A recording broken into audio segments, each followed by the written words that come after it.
Major? I'm sorry. I wouldn't have come in if I'd known you were here. Is that you, Rean? Why don't you come into the water?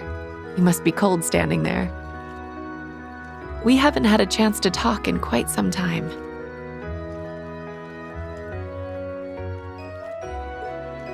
True. We're long overdue for a talk. Well, if you're comfortable with it, then I'd love to.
By the way, Rean,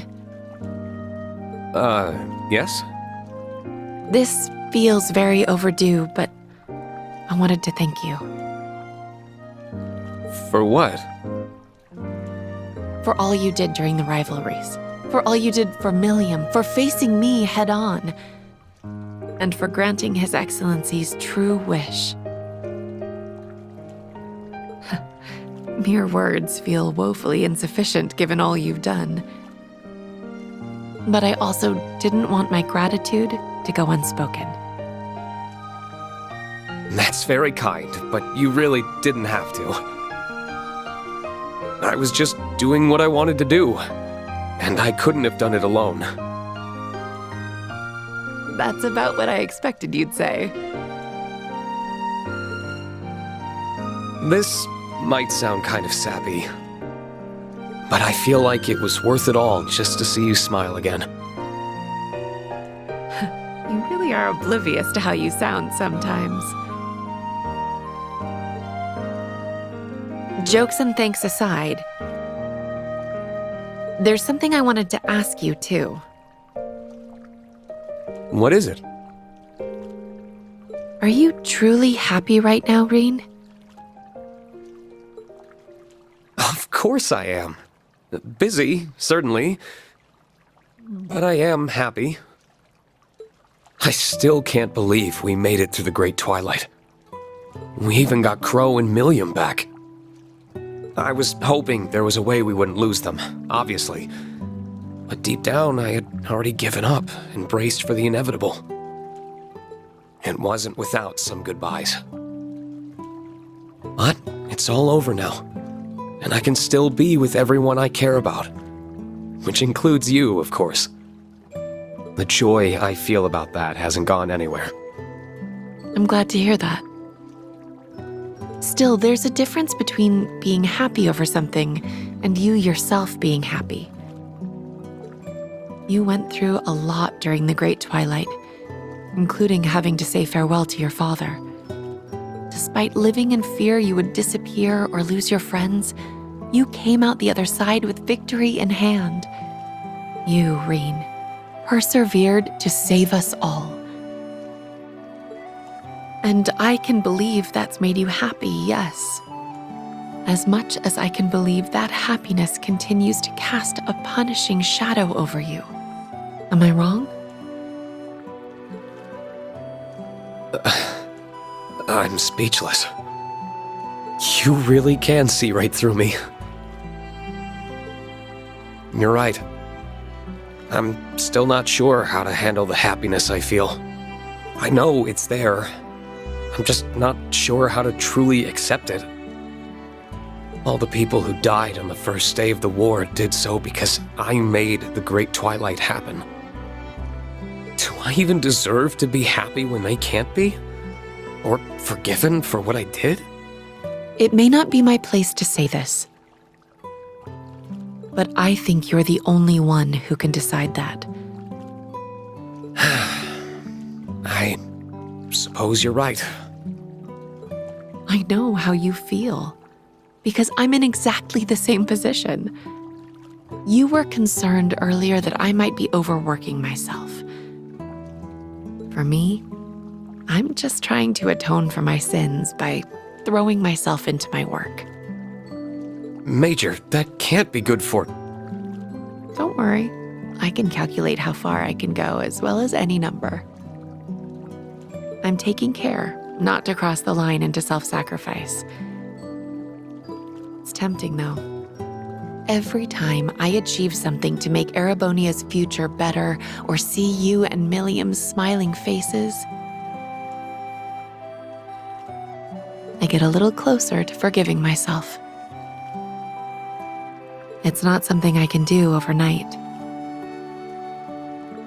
It's every moment I can justify forgiveness, no matter how small it is, that gets me one step closer. As long as I don't falter, I'm sure I'll be able to like myself again one day. That's a mature way of going about it. Far from it. I'm duplicitous to a fault. I wonder if I don't think my approach will work for you. You're much too sincere to go tricking yourself into feeling anything other than how you feel. I know it won't be easy for you. Just, I hope you can let yourself be happy. Easier said than done, I'm afraid. Maybe.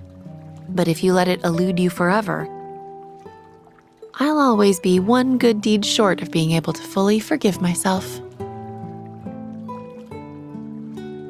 What am I even supposed to say to that?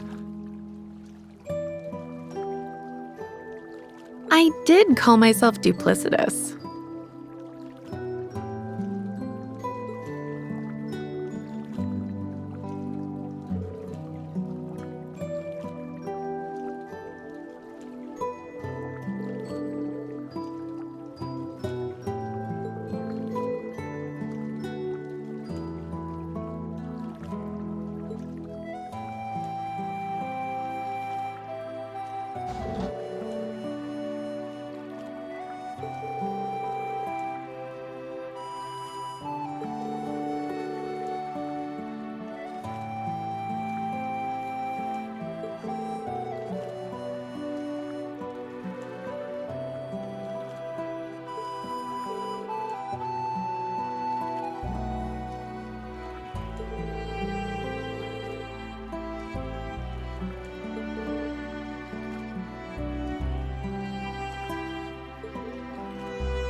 Yes.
Ready to go at any time.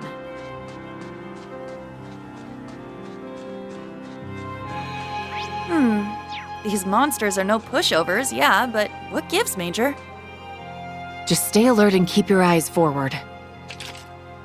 Take it down a notch, girl. No need to be so on edge.